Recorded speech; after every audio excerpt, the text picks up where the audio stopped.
When I was in junior high and high school, most of my free time was spent trying to find audition material with my sister and cousin.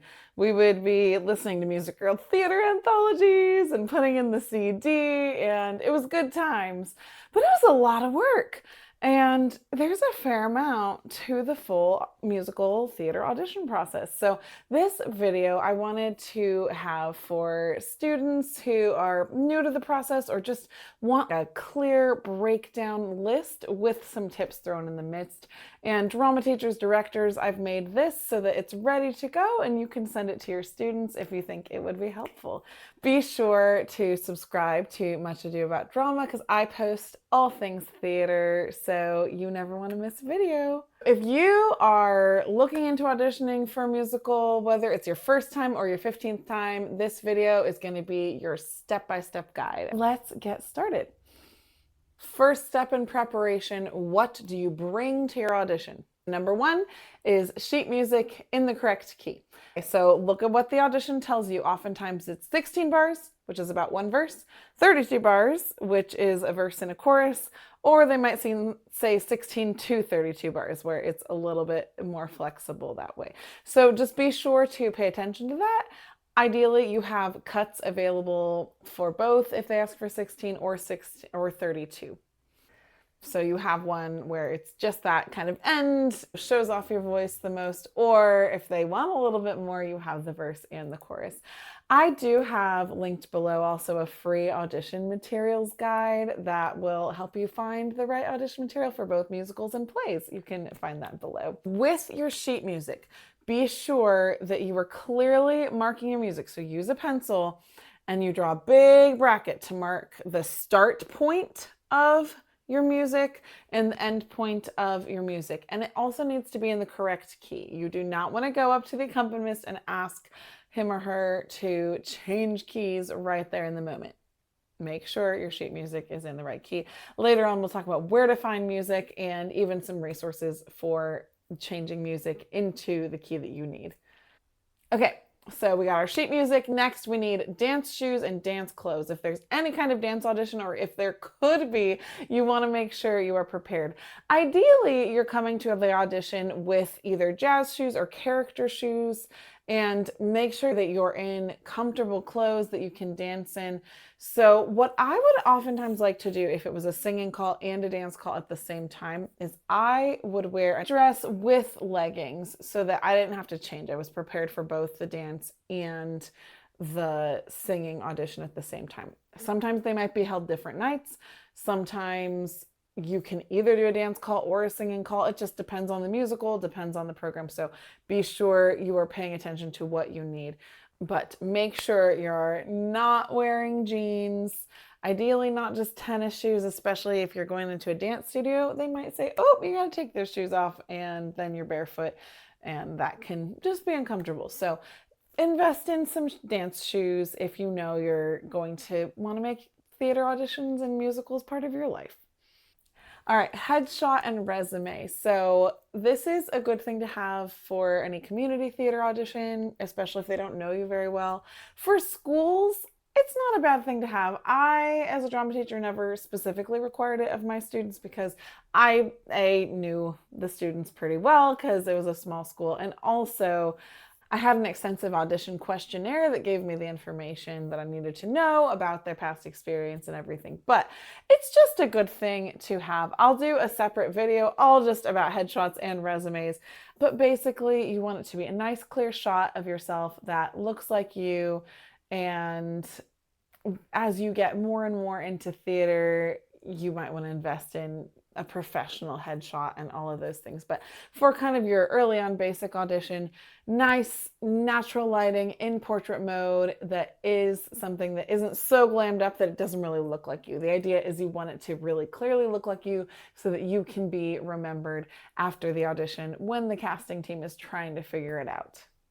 All right, bonus items that are great to have: water bottle, a snack, and a non-dairy snack, something that's not going to coat your throat weird. So apples are a great choice, pencil, a notebook, and a quiet place to center yourself before you walk in. So even if that's in the car or around the corner, just trying to identify where can I go so that I can really take some time, take some good breath, get a good warm up in, and be super ready and focused for the audition. All right, my next tip is about finding the right material. So it's, I'm going to do a whole other video just on this because it's a lot to try to find the right material. So my main just tips is you want to find something that is in a comfortable vocal range. So it shows off your range while also fitting it really well. So you don't want to, if you're new to this, you don't want to stretch it so much that you end up straining your voice. You can always keep learning. You can take vocal lessons, work on your vocal technique, and you can expand your comfortable range that way.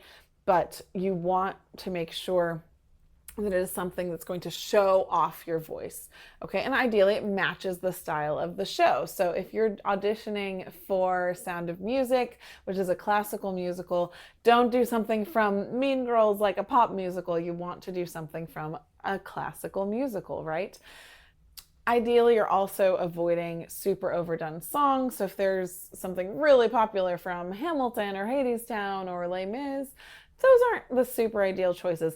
I will caveat that by saying I also believe in finding material that you really connect to and want to act your way through. And if you're fairly new to theater and you just, you know what, On My Own from Les Mis just really speaks to you, that's okay for now, right? It's a step in the process, but if you decide you really want to continue in this and build your repertoire, try to look for things from musicals that are a little bit more obscure. Some of my favorite resources for finding material are the Singer's Musical Theater Anthology, musicnotes.com, and contemporarymusicaltheater.com.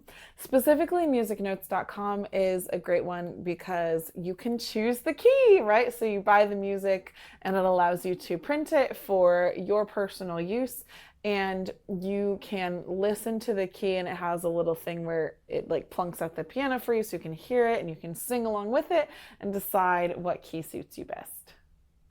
All right, so we've talked about our basic prep, we've found our song. Now it's time to actually go to the audition, okay? So most of the time at an audition, you're going to walk in and you've either signed up beforehand, if that's how they did it, or you're going and you're getting signed up and filling out the paperwork right there. And in that case, typically they go in order of who they're seeing. So you might get a number so that they can note your number and take notes based on that number for both the dance call and the vocal audition. If you've pre-signed up, the way I would do it, I never gave out numbers because I knew on the list who exactly was coming in.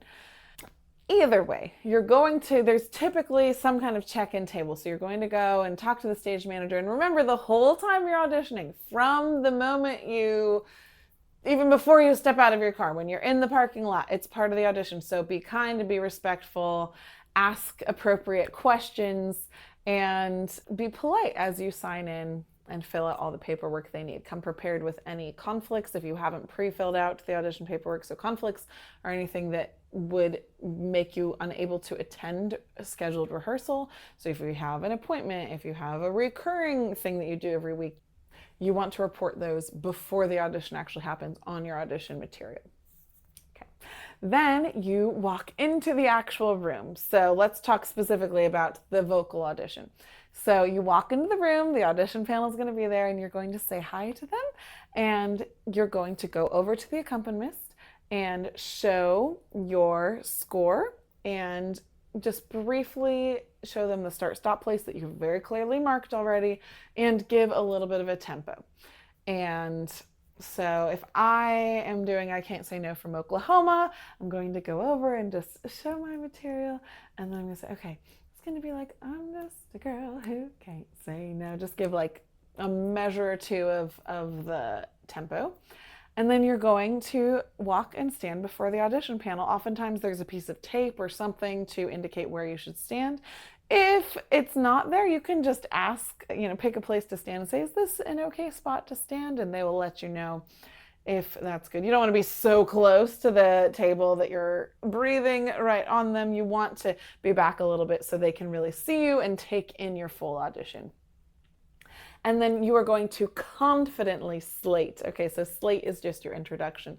So you say your name and the piece, and make sure that is your chance to really connect with the audition panel and make eye contact. So my example would be, hello, my name is Katie Zakak, and I will be singing I Can't Say No from Oklahoma.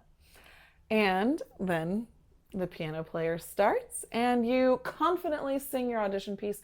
This is where you don't make eye contact, at least not what I recommend with the audition panel. Let them take their notes. You're in character and you are focused on whoever you're actually singing to. So in I Can't Say No from Oklahoma, Ado Annie's singing to Lori. So I am picking a spot on the wall, and that is where Lori is, and I am singing to her. Okay? Don't worry about the audition panel during the song. You're in character. You are focused on your acting during the song. And then after the song, you stop and you smile and say thank you. And then you see if they have any questions. Sometimes there's a little bit of a back and forth conversation. They might see something on your resume and have a question about that. So be ready and prepared for a little bit of a conversation.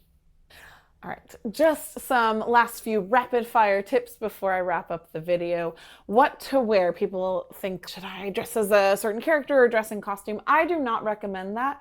I recommend wearing something that makes you feel confident and feel good, and that you can move well in, especially if there's a dance and singing audition on the same night. Sometimes people do colors that kind of represent a character. That's fine, but you don't want to stick yourself in a box of just one character at the initial audition. Try to keep an open mind and allow them to see you in multiple potential characters. Okay, next tip, make sure you are warming up. Okay, vocally warming up, and then you want to be doing breath and relaxation work to really calm down too. And I will have a video suggested here for some warm-up exercises. Okay, next tip, make sure you know the show. So do your research beforehand. Ideally, you're actually watching the show, listening to the songs, really knowing who the characters are, and seeing maybe some top characters that you think you might personally fit well in beforehand. It can be really impressive if you are able to show your knowledge of the show. And you never know, at the initial audition, sometimes they might have you read something from the show, and knowing who the characters are and what's basically going on in the story is going to help you so much with the sides that they're having you read. And then your mindset. So if you're feeling nervous, use that, right? The adrenaline can give you extra strength and power. So instead of going, oh no, I'm panicking, use the adrenaline to focus even further, focus back on your character, focus on the work you were doing at the audition, and use that to your advantage. You're there to share your talent and your love for theater, not to prove anything. And there's no need to apologize if you make a mistake. Just keep smiling, say thank you for having me at the audition. Focus on the story of the character and what you're there to do, not any fear that you have. Again, that free audition guide is linked down below.